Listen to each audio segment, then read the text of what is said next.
जो ईमानदारी के सर्टिफिकेट देते थे उनका कैसे एक के बाद दूसरा मंत्री जेल गया और जेल के बाद बेल भी नहीं हुई, और साल भर से ये कभी सत्येंद्र जैन जी को, कभी मनीष सिसोदिया जी को, कभी संजय सिंह जी को, इन सबको ईमानदारी के सर्टिफिकेट माननीय मुख्यमंत्री अरविंद केजरीवाल जी बांट रहे हैं। अभी तो सत्ता है तो वो जो बोलेंगे वो चलेगा। जब सत्ता नहीं रहेगी और जो कैग की रिपोर्ट आ रही हैं, जो हिंडनबर्ग की रिपोर्ट आ रही है, उनकी इन्वेस्टिगेशन होगी न्यूट्रल, तब पता चलेगा कौन ईमानदार है कौन बेईमान है। अभी तो उनके पास सत्ता है, वो कुछ भी बोल सकते हैं। शराब घोटाला तो घोटाला है बाय केजरीवाल, घोटाला फॉर केजरीवाल एंड घोटाला ऑफ केजरीवाल। अरे शराब घोटाले के मास्टरमाइंड और किंगपिन और सरगना ही केजरीवाल है। इस साजिश के तहत 2 नवंबर को अरविंद केजरीवाल को ईडी ने समन किया। उन पे झूठा केस लगा के उनको गिरफ्तार करना चाहते हैं ईडी वाले। अब अगर क्लियर मोदी साहब ने छूट दे रखी है एजेंसियों को कि सरकार का कोई दखलंदाजी नहीं रहेगी, जो भ्रष्टाचारियों के खिलाफ कार्रवाई होनी चाहिए, तो केजरीवाल साहब, सिसोदिया साहब, उनकी ज्वाइंट मीटिंग हुई है, पैसे का लेन देन हुआ है। देश के लिए आज दुर्भाग्य है कि नरेंद्र मोदी जी जिस तरीके से देश की संस्थाओं को एक एक करके खत्म कर रहे हैं, इतिहास उनको कभी माफ नहीं करेगा। लेकिन मैं एक बात कहना चाहता हूं कि जो कुछ भी हो रहा है वो एक नई राजनीति की तरफ पूरे देश को लेकर जाएगा। जो ईमानदारी के सर्टिफिकेट देते थे उनका कैसे एक के बाद दूसरा मंत्री जेल गया और जेल के बाद बेल भी नहीं हुई, और साल भर से ये कभी सत्येंद्र जैन जी को, कभी मनीष सिसोदिया जी को, कभी संजय सिंह जी को, इन सबको ईमानदारी के सर्टिफिकेट माननीय मुख्यमंत्री अरविंद केजरीवाल जी बांट रहे थे। सच्चाई ये है कि जब से सत्ता में आए हैं, एक के बाद दूसरा इनका नेता भ्रष्टाचार में लिप्त पाया गया, और आप पिछले 8-9 वर्षों की कड़ी एक के बाद दूसरी देखिए कि कैसे व्यापक भ्रष्टाचार आम आदमी पार्टी ने दिल्ली से लेकर पंजाब तक किया है। पंजाब में तो सरकार बनने के 2 महीने के अंदर ही इनके स्वास्थ्य मंत्री को भ्रष्टाचार के चलते इस्तीफा देना पड़ा। आज हालत ये है कि ये पता नहीं कि इनके मंत्री जेल में ज्यादा हैं कि बाहर हैं। तो इसलिए मैं कहना चाहता हूं, जिसका मुखिया ही ऐसा हो जो ईमानदारी के सर्टिफिकेट बांटता हो, तो पता है कि आशीर्वाद किसका था, किसके कहने पे भ्रष्टाचार हो रहा था और पूरा षड्यंत्र कहां से रचा जा रहा था। तो ये बात सबको मालूम थी कि देश के लिए आपको सर्वोच्च बलिदान देना पड़ेगा, और मुझे लगता है कि अब वो समय आ गया है कि आपको देश की खातिर सब कुछ देना पड़ेगा। और हमारे नेता हों या कार्यकर्ता हों, जेल जाने से कोई नहीं डरता है। इतना साफ है कि अब केंद्र सरकार ने पूरा मन बना लिया है कि किसी तरीके से भी बाय हुक बाय क्रुक आम आदमी पार्टी को ख़त्म किया जाए। आम आदमी पार्टी से सबसे ज़्यादा परेशान है केंद्र सरकार। जितने हमले आम आदमी पार्टी पे हुए उतने हमले आज तक भारत के इतिहास पे किसी में नहीं हुए। तो अब सिर्फ ये मंशा है कि आम आदमी पार्टी को ख़त्म किया जाए। 170 मुकदमे किए गए हमारे विधायकों के ऊपर, कोई नहीं टूटा, कोई टूट के भारतीय जनता पार्टी में शामिल ना होने के लिए तैयार है, ना शामिल हुआ।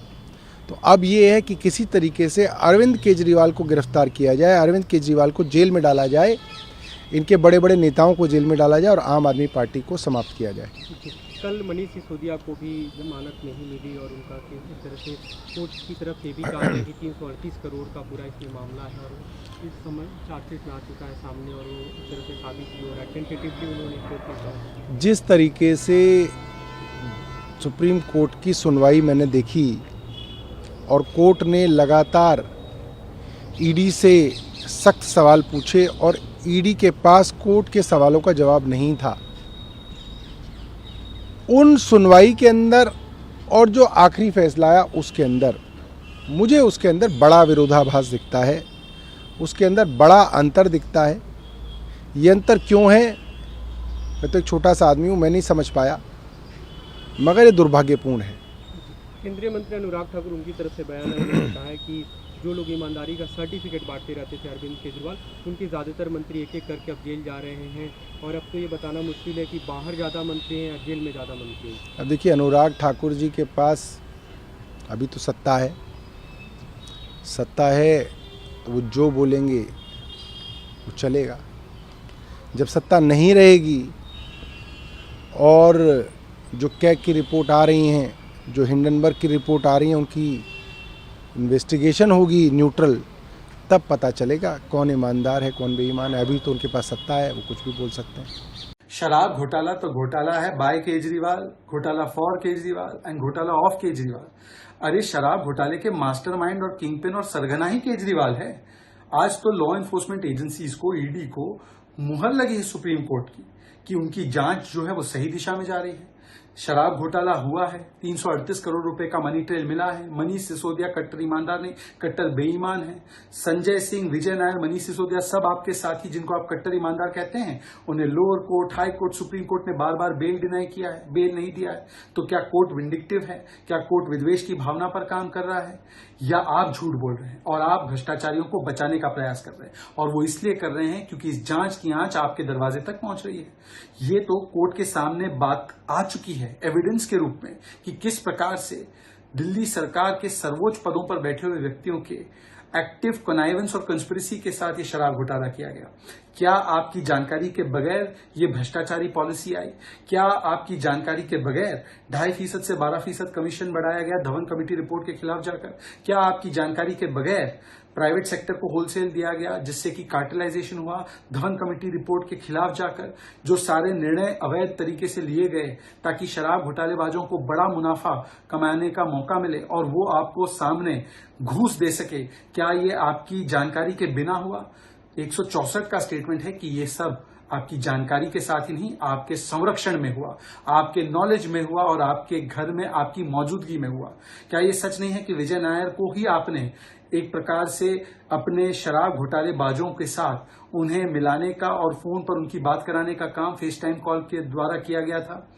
आज सवाल बनता है कि जब जांच एजेंसियां कानून के हिसाब से काम करते हुए सरगने के पास पहुंच रही है तो आप विक्टिमहुड कार्ड क्यों खेल रहे हैं? आपको तो जवाबदेही देनी चाहिए, रिपोर्ट कार्ड देना चाहिए। भारतीय जनता पार्टी को आम आदमी पार्टी से डर लगता है। दिल्ली और पंजाब में हो रहे हर काम से डर लगता है, फ्री बिजली से डर लगता है, अच्छे स्कूलों से डर लगता है, मोहल्ला क्लिनिक से डर लगता है।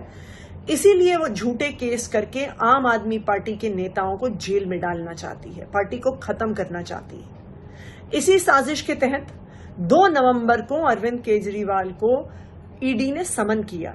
उन पे झूठा केस लगा के उनको गिरफ्तार करना चाहते हैं ईडी वाले, भारतीय जनता पार्टी वाले।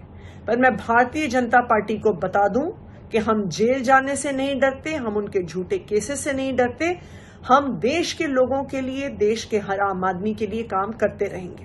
केजरीवाल साहब जो मुलजिम हैं, को एक्यूज भी उस केस में हैं, उन्होंने बयान दिए कि हमारी मीटिंग केजरीवाल साहब ने कराई और केजरीवाल साहब ने कहा था कि शराब के ठेकेदारों से कि मेरे आदमी इनसे खुल के बात करो और जो ये करेंगे वो फाइनल होगा।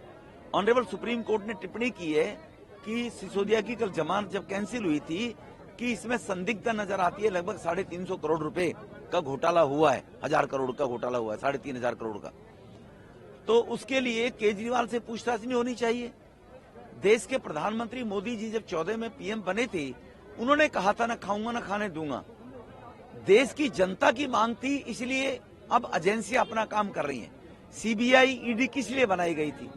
इसी प्रकार के भ्रष्टाचारियों की जांच करने के बाद जो गरीब के, जनता के पैसे को लोग खाते हैं, एक नेक्सस बनता है ब्यूरोक्रेट्स, पॉलिटिशियंस, सब लोगों का मिलकर और भ्रष्टाचारी उद्योगपति ऐसे जो लोग होते हैं उनका, उस नेक्सस को तोड़ने का काम प्रधानमंत्री जी को करना चाहिए, नहीं करना चाहिए?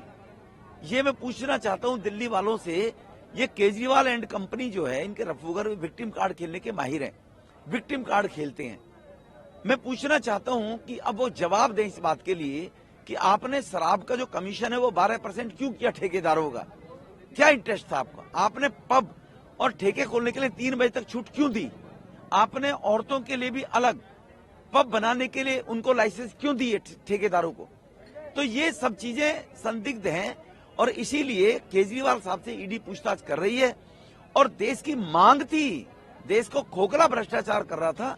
ऐसे बड़े बड़े घोटाले लोग कहते थे नेता लोग जेल नहीं जाते हैं, भ्रष्टाचार ये करते हैं, आपस में एक दूसरे से सेटिंग करके उसकी सरकार आएगी, वो बचाएगा, उसकी वो बचाएगी। अब अगर क्लियर मोदी साहब ने छूट दे रखी है एजेंसियों को कि सरकार का कोई दखलंदाजी नहीं रहेगी, जो भ्रष्टाचारियों के खिलाफ कार्रवाई होनी चाहिए। भारतीय जनता पार्टी और नरेंद्र मोदी का एकमात्र उद्देश्य यही है कि किसी भी तरीके से अरविंद केजरीवाल को खत्म किया जाए। पहले उन्होंने लीगल तरीके से चुनाव के माध्यम से खत्म करने की, रोकने की कोशिश की। इन्होंने दिल्ली में कोशिश की, ये फेल हो गए। फिर इन्होंने पंजाब में कोशिश की, ये फेल हो गए। और जब गुजरात में आम आदमी पार्टी गई तब इनको समझ आना बंद हो गया कि इसको कैसे डील किया जाए। फिर इन्होंने सोचा कि लीगल तरीके से, ईमानदारी से केजरीवाल को हराना मुश्किल ही नहीं, नामुमकिन है। फिर इन्होंने षड्यंत्र शुरू किया और षड्यंत्र के तहत जितने भी मुख्य और बड़े लीडर थे आम आदमी पार्टी के, एक एक करके उनको झूठे आरोपों से, झूठे केसेस में अरेस्ट करना शुरू किए। अरेस्ट करने के बाद भी इन्होंने देखा कि यार पार्टी तो टूट नहीं रही है, पार्टी तो दिन दूनी रात चौगनी बढ़ रही है। फिर ये अपने प्रमुख, इनका जो मुख्य उद्देश्य था अरविंद केजरीवाल को रोकने का, खत्म करने का, उस पर आए और आज इन्होंने सम्मन जारी किया है। इस पे किसी को बहुत ज्यादा आश्चर्य है नहीं, क्योंकि जितनी भी इन्वेस्टिगेटिंग एजेंसीज हैं वो बीजेपी के हेडक्वार्टर से ही ऑर्डर लेते हैं। तो ये देश के लिए आज दुर्भाग्य है कि नरेंद्र मोदी जी जिस तरीके से देश की संस्थाओं को एक एक करके खत्म कर रहे हैं, इतिहास उनको कभी माफ नहीं करेगा। लेकिन मैं एक बात कहना चाहता हूं कि जो कुछ भी हो रहा है वो एक नई राजनीति की तरफ पूरे देश को लेकर जाएगा। एक इन सबसे चर्निंग होगी और एक नई राजनीति का उदय होगा, सत्य की जीत होगी। और जो मर्जी ये कर ले, अरविंद केजरीवाल को खत्म करना इनके बस की बात नहीं है, क्योंकि अरविंद केजरीवाल सच्चाई के साथ खड़ा है। हम डरने वाले नहीं है। आप जो मर्जी करना चाहे आप करो। ये देश की राजनीति अरविंद केजरीवाल के लिए तैयार है।